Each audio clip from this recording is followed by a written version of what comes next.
Dejansko smo volku nekako zavezali gobec, da ne bo klal ovc naprej.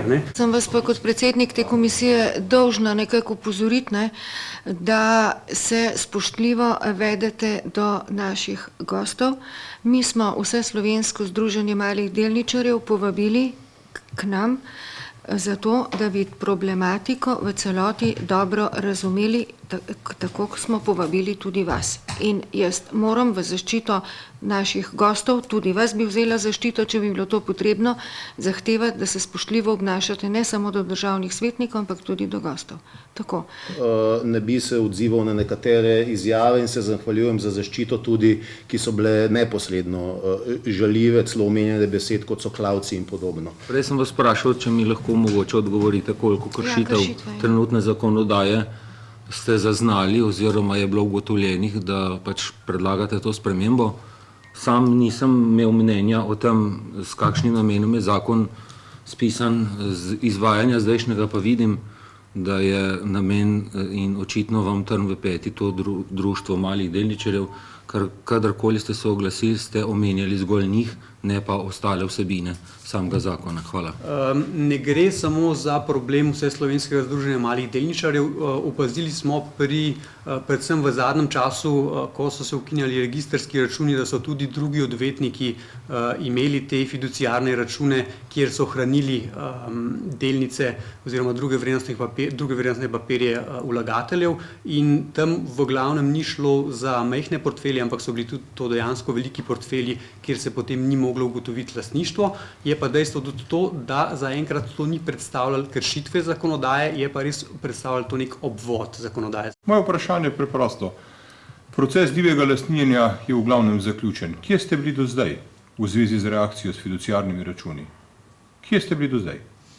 Jaz sem dejansko omejil samo na ta stroškovni vidik, ki ga zaračunava VZMD imetnikom vrednostnih papirjev, ki se odločijo za to, da bojo svoje vrednostne papirje prenesli na delniško oporo.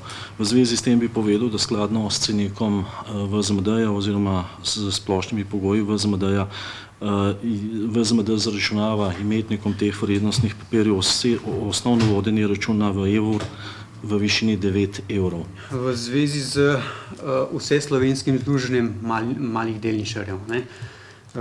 Gre pravzaprav za zavod, kjer niso združeni nobeni delničarji. Zdaj gospod Verbič je tako ustanovitelj kot predsednik tega zavoda in se je sam poimenoval za Vseslovensko združenje. Nobenih malih delničarjev pravzaprav uradno ne predstavlja. Mali delničarji nimajo vpliva na poslovanje, dokler so raztresani. Ko enkrat niso več raztresani oziroma so zbrani pod eno streho, ga seveda imajo. Problem seveda ni v tem, da Vseslovensko združenje malih delničarjev bi v tem primeru pač izvrševalo delnice po svoji presoji.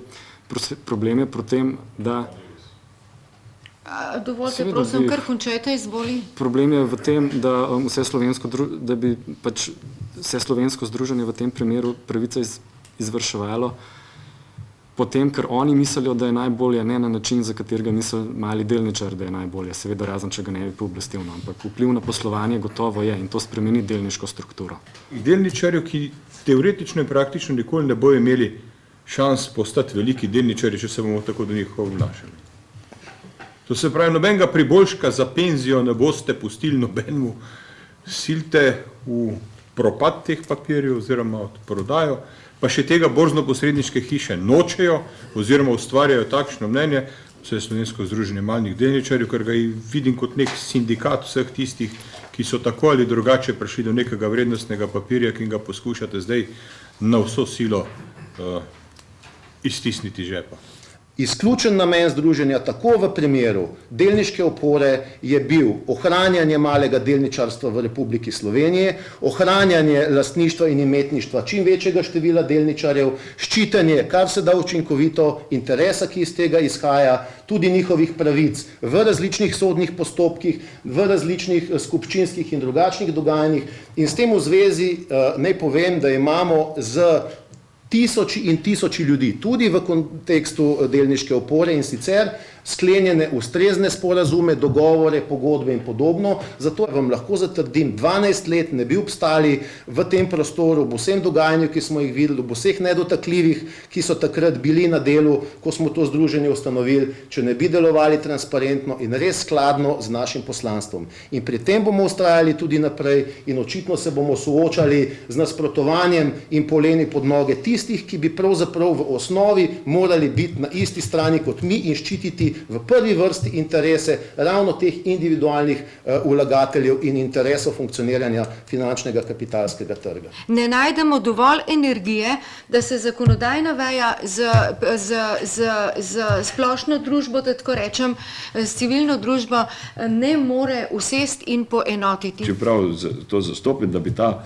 člen, ki je noter, 255. člen, črtali ali pa spremenili. In podpiram to. Sam sem mnenja, da s to spremembo onemogočate malim vlagateljem pravico do izbire, kje bodo njihove delnice hranjene. Ne podpiramo pa tega 25. člena, tako mnenje nesemo v odbor državnega zbora, samo to. In tam pa, si pa tako zdaj moje videnje, da to razmišljanje delim z vami, si pa predstavljam, da lahko gospod Verbič preko, ne vem, poslanske skupine recimo, v amandmajski obliki prinese tole naše mnenje, ki ni v amandmajski obliki, na državni zbor. Sem narobe rekla? Ne, prav. Ne me kar dopolnite mirno, ker ne bi rada zavajala, ker tukaj jaz nimam dovolj znanja. Ne, mnenje komisije bo šlo takšno, kakršno ste opredelili na matično telo. Gospod Verbič lahko prek poslanske skupine vloži amandma, če dobi podporo. Odbor se pa seveda odloča na podlagi glasov. Jaz moram reči, da se tukaj z vašim mnenjem, predsednica, kar zadeva tega tretjega predloga, absolutno strinjam. Me pa samo zanima pojasnilo, kaj to v nadaljni razpravi pomeni. Mi zakon podpremo, pa se opredelimo negativno do tega 25. člena. To skozi nadaljno razpravo pomeni kaj? Naše pozitivno mnenje do tega ali... Nam daje pravico do veta na koncu. Za moje... Ja. Jaz mislim, da to mnenje, da mi podpiramo zakon, se mi zdi dobro. In da seveda predlagamo, da se ta 25. člen enostavno spremeni oziroma, tako kot je bilo že rečeno, upošteva v tem smislu. Komisija za gospodarstvo predlog zakona podpira razen 25. člena. A je to dovolj, če naredimo tak sklep, Miro?